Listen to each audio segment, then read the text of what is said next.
Ayan, hello po, magandang umaga, no? Magandang gabi, magandang tanghali sa inyo. Ayan po, tanghali na. Pasensya na kayo po ha. Na-late ang ating reading ng umaga kasi po ako'y nakatulog kanina. O, nagising lang ako kasi parang gutom na ako. Ang aga po ng tulog ko dahil nga, alam niyo na, puyat-puyat tayo. Ito na, tingnan natin kung kaninang reading ang ating makukuha ngayong araw na ito ng umaga. Tanghali na pala, no? Ngayon po ay Huwebes. Uh, October 30 na. O, tignan nyo nga. Napakabilis. Ano? Nung nakaraan lang, nag-reading tayo for the month of October. Yun nga, no? Bago naglindol-lindol. Ayun na, yun na, katapusan na. Hopefully, katapusan na rin po ng mga ganyan-ganyan. Ano? And, unang-unang card natin is Page of Pentacles. And then, meron tayong Ace of Swords. Okay po. And meron tayo ditong the Sun, the positivity card, okay?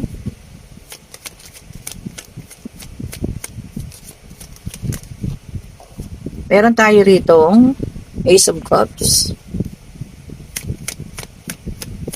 Tingnan natin. Meron tayo ditong Seven of Cups or Eight of Cups, sorry po.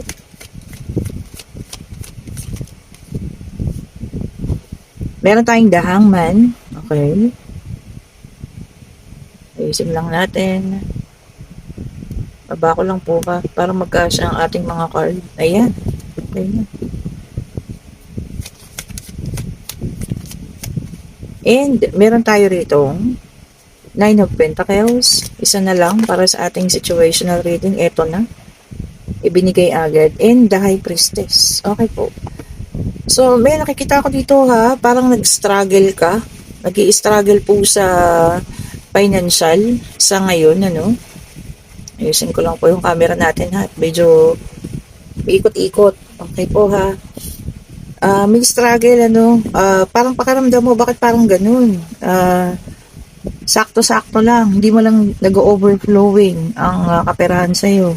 Kung hindi man ito, kulang, parang sakto lang. Okay po. So, kasi nakikita tayo dito ha, na maaring isang tao rito na nang bablock sa kung ano man po yung dapat na dumating para sa iyo. Yan ha. Kumbaga hinaharangan niya kung ano yung tamang, alam niyo yun, yung kaperahan na darating dapat para sa iyo, ganyan po ha. Yung energy niya is sobrang negative. Okay. Kaya ganun po yung nangyayari. Kahit na ikaw napaka-positibo mong tao, siya naman napaka-negative niya, no? Ito pong tao na to ay maaring ayan, umalis na sa buhay ninyo. Pero yung negativity po, nandiyan dyan ha, naiwan sa inyo.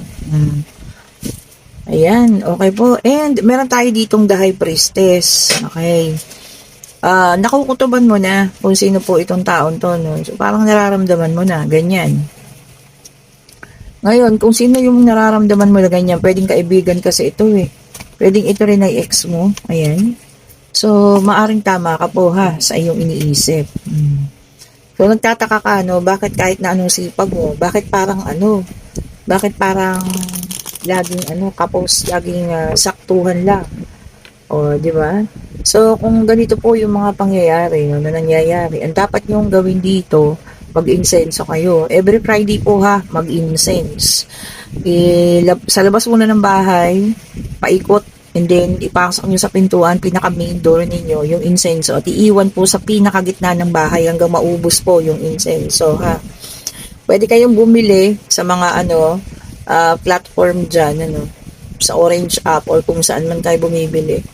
Pwede rin kayong bumili sa may simbahan po. Yung talagang mismong incense, yung sinusunog. Yung kapag kayo'y nagpabaga ng uling, tapos itataktak nyo na lang yun. Yun kasi mas malakas ang usok nun. Pwede rin po yun ha. Lagay ninyo sa kaldero o kasirolang luma na hindi babasagin. Tapos yan po ang inyong gamitin. Kasi yung energy ng taong ito parang naiwan sa inyo po yung negativity. O ayan ha. Pwede rin ito po ay kamag-anak ninyo, kaibigan ninyo. Ayan ha. May lihim na galit, may lihim na inggit. Kaya ganun po ang pakiramdam ninyo. Kailangan maalis po yan ha. Kailangan maalis po yan. Okay? So, kung sino yung nararamdaman mo or naiisip na maaaring ito ang taong ito, siya na nga po yun. Hindi ka nagkakamali ng intuition. Kaya nandyan lumabas ang ating The High Priestess. Not necessarily na ex, pwedeng kamag-anak, no? Pwedeng kaibigan mo pa to. O, diba? And meron tayong 10 of Swords. Ayan. Alam nyo yun, backstabbing na rin kasi yung ginagawa na ganyan. Ano? O pwedeng ano pa to, alam nyo yun, nagkaroon ng kaalaman sa pagre-ritual, alam niyo yan? Kung kayo naniniwala sa gano'n, ako naniniwala ako sa ganyan na para kayo alam mo yan, hindi umahon or tuluyang bumagsak ha. So, may mga ganyan. Sa mga, alam niyo na kung saan nakukuha yan ha. Ngayon nga, nagkalat sa internet, may mga ganyan ha. So, yung mga ritual-ritual na ganyan po. O, kung sasabihin na naman sa akin, mas magaling pa ba sila sa Diyos? Opo, sasabihin natin pinakamagaling ang ating Panginoon. Pero hindi masamang proteksyon ng sarili ninyo, ha? Sabi ko nga, 'di ba? Lahat tayo po ay may kasalanan. Iisang tao lang ang walang kasalanan at hindi po pwedeng maapektuhan ng mga ganito kundi ang Panginoong Hesus. O, 'di ba? Kung napakabuti mong tao, no, wala kang bahid kasalanan, siguro. Pero wala akong alam na ganoon eh. Ang Panginoong Hesus lang po talaga, ha? And then, meron tayong the Emperor na may dalang number 4. Ayan po, ha. Pwedeng ipinagawa ito sa mga, alam nyo yun, may kaalaman. O, ayan, ha.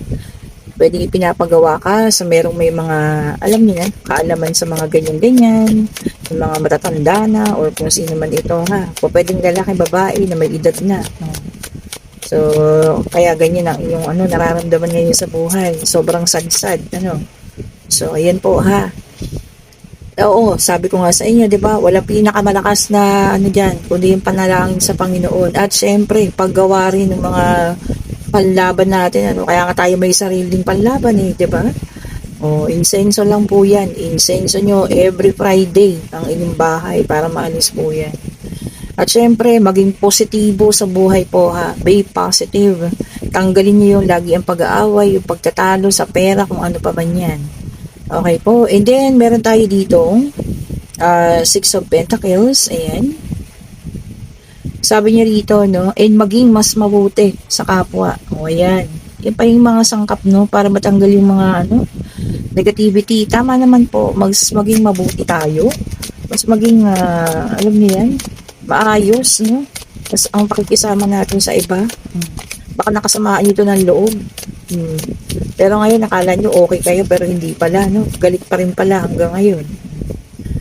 And, meron tayo ditong 10 of Cups. Ayun na nga, kanina ko pa sinasabi. Po, pwedeng ito rin po ay isang taong kamag-anak ninyo, ha? Kumbaga, gabi-gabi, inuusal niyan na sana bumagsak ka na, sana hindi ka makaahon, sana tuluyan ka nang mawalan. Ganun. O, diba? Yan yung mga sumpa na binibitawan nila. So, may number 4 doon. Ito naman number 20. So, meron tayong the judgment. O, ayan ha. O, tamang-tama dito. O, sabi niya rito, no? Sinisisi. O, parang ikaw daw po ang sinisisi niya rin naman. Baka may nangyari sa buhay niya at some point na ikaw yung sinisisi niya. Kaya ganyan yung galit sa'yo, no? Okay? So, tignan pa natin po, ha? So, ano pang ibibigay? So, meron na tayong number 4, number 20. Ayan, sa mga gustong tumayataya dyan. Alagaan nyo na yan. Uy, lumabas po pangalawa ang The High Priestess. May dalang number 2. Ayun na nga, 2 beses na nag-positibo, no? Kung meron kayo nararamdaman na parang pakiramdam nyo, siya yun na nag-block ng mga positivity na dapat paparating sa'yo, siya na nga yun. Diba? Huwag nyo na masugurin, dahil di naman yan aamin. Pero ang dapat yung gawin, kontrahin yung mga negativity rin yan. Magsuot ka palagi ng black tourmaline, ayan. And yun nga, mag-insenso po, ha. Mag-insenso. And meron tayo dito, 4 of Pentacles, ayan, Yan, sabi niya naman dito, ha. Ayan talaga ang problema, financial security. Sa ngayon kasi parang pakiramdam mo parang sapat-sapat lang yung mga pangyayari, no? Di man lang nagkakaroon ng sobra, 'di ba? Para man lang makapag-subi-subi pa kung di talagang sapat-sapat lamang. Antindi ng galit ng tao Diyos sa inyo, no? Sobra-sobra. O, ayan po, ha. Maaaring ito po ay nagpagawa ha, pinagawa kanya sa ibang tao. Kung ganyan yung nararamdaman ninyo sa ngayon, yan lang po ang pangontra dyan. Sinabi ko na, insenso lang ha, in pananalid at paniniwala at pagdarasal. Okay po, and meron tayo rito 8 of Wands. Ayan, ano. Sabi niya rito ha, sabi niya nga, kailangan mo nang gawa ng aksyon. Sabi rito, no, sudden action. Oo naman, kailangan na talagang gawin yan at huwag na po tayong magpatagal-tagal pa ha. Kailangan na pong gawin yan ngayon. Kailangan na pong aksyonan yan para alam nyo yun, mapaayos na yan. Kung ano man itong inyong ano po ngayon, ano, mga dinadanas, o diba? Para matapos na yan. Kasi mahirap po ha. Sabi ko sa inyo, mahirap. Magstay kayo sa ganyan. Yun naman deserve. Kasi nga, alam mo yun, masipag ka naman tao. Tapos nagkakaganito, no? So, eto na. Tignan natin sa isang deck of card ha. Kung ano pa yung ating makukuha. Kinuha ko siya. Ito para sa iba naman. Okay. Tignan nga natin. Ayun, lumabas agad. Meron tayo dito, 7 of Cups, Water sign, Cancer, Scorpio, and Pisces. Ayan ha. So, maraming opportunity ang parating para sa ilan ha. Pwedeng ito ay opportunity sa inyong panibagong hanap buhay, sa inyong pagbe-business, kung ano man po itong opportunity na ito, no? Kung maganda naman, maayos, i-grab nyo po ha. I-grab nyo po ang opportunity na yan. O, di ba po? Tignan pa natin. Tignan pa natin kung ano pa po yung paparating na. And meron tayo dito, the Tower, fire sign. Fire sign naman ito ha. Sabi niya dito naka-reverse na kasi ibig sabihin po patapos na. Ayan ha. Patapos na or paayos na, no? Yung mga nag-collapse na relationship. Kumbaga tatapusin na talaga yan, ano? Magkakaroon na ng closure. Ayan po ha. Kumaga matatanggap na, no, na hanggang doon na lang at papunta na, moving forward na, di ba? So kahit anong nangyari, matatanggap na yun ha. And then meron tayong 6 of Swords, air sign, Gemini, Libra, and Aquarius. Okay po. Ito pa isa sabi niya rito, no, relationship ending, talagang pagtatapos ng relasyon. Kung para kanino yan ha. O pwedeng sa iyo, pwedeng sa iba. Kung talagang hanggang doon na lang, no? Tanggapin na lang natin na maluwag sa kalooban and mag-move forward na po tayo, ha? Yan pa nga natin. So far, tagi-tagisa po, ha? Meron tayong water, meron tayong fire, meron tayong air. So, sa earth sign. Wala pa. And eto, water sign ulit. The High Priestess, pangatlong beses lumabas. This is a confirmation, ano?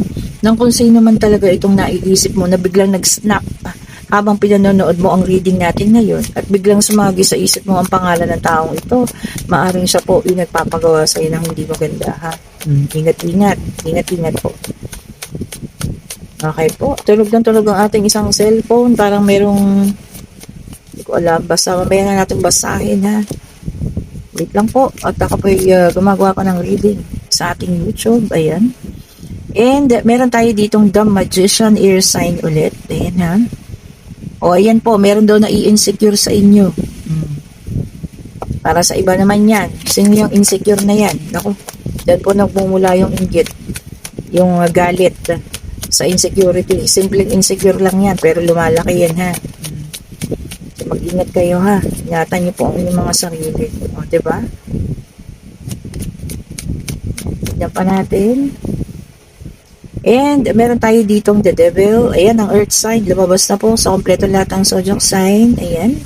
Naka-reverse na ito, no? Sabi niya, restoring your control, restoring your peace. Ayan. Binabalik mo na raw po yung pag-control mo. Pwedeng sa sarili mo. Pwedeng kung saan man, ano? Nire-restore mo na. Ayan ha. So, kung sino man po kayo dyan na mayroong bumabagabag sa inyo, ngayon daw po magiging mas maayos na. And then, meron tayong Ace of Swords, air sign. Okay, magkakaroon ng kaunting frustration. Ayan ha, baka yung mga lakad dyan, ano, sa weekend, kasi holiday nga. No, baka magkaroon ng delay or problema or traffic. So, mapo-frustrate kayo. Kasi nga naman, ang hirap magbiyahe. So, ingat-ingat po ha. Baka biglang uminit ang ulo, alam niyo na. Lalo na kung kayo yung magdadrive, o, di ba? And ito na, yung pinaka-last sa ating deck of cards, the Judgment. O, ayan. May makakakuha na ng kanyang karma. Kung sino man po ang taong ito, ha. Maaring siya yung nanakit sa iyo, maaring siya yung nakasakit sa iyo. Ayan po, karma is coming para sa kanya. O ayan, pwede na kayong magtanong, pag-ibig, pangyayari, financial, kung ano man po yan. Ayan. Magtanong na po kayo. Okay po. Answerable by yes or no, ha? Divine Universe, ibigay mo po ang kasagutan sa kanilang mga katanungan. Okay, ibigay mo po ang kasagutan sa kanilang mga katanungan.